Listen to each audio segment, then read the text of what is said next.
মধ্যপ্রাচ্যের উত্তেজনা চূড়ান্ত পর্যায়ে পৌঁছেছে। এই পরিস্থিতিতে নতুন করে বিশ্বজুড়ে আলোড়ন তুলেছে ইরানের সশস্ত্র বাহিনীর এক ঘোষণাপত্র।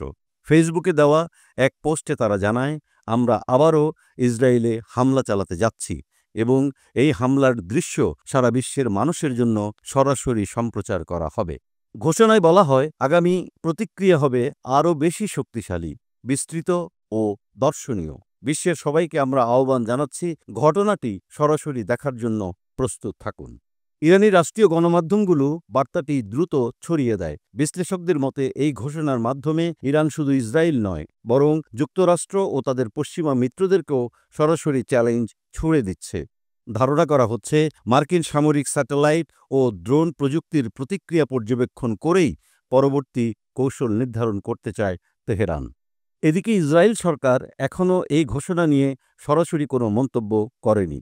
তবে দেশটির প্রতিরক্ষা মন্ত্রণালয় উচ্চ সতর্কতা জারি রেখেছে।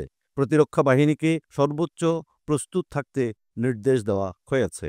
উল্লেখ্য, ১৩ই জুন ভোররাতে ইসরায়েলের যুদ্ধবিমান একযোগে ইরানের রাজধানী তেহরান সহ অন্তত ৮টি শহরে ভয়াবহ বিমান হামলা চালায়। সরকারি ও বেসরকারি উৎস জানায়, হামলায় কমপক্ষে ৭৮ জন নিহত এবং প্রায় ৩০০ জন আহত হন। বার্তা সংস্থা এএফপির তথ্য অনুযায়ী ইরানের শতাধিক সামরিক স্থাপনায় ক্ষয়ক্ষতি হয়েছে। এই পাল্টাপাল্টি হামলার ফলে মধ্যপ্রাচ্য এখন এক ভয়াবহ যুদ্ধের দ্বারপ্রান্তে দাঁড়িয়ে।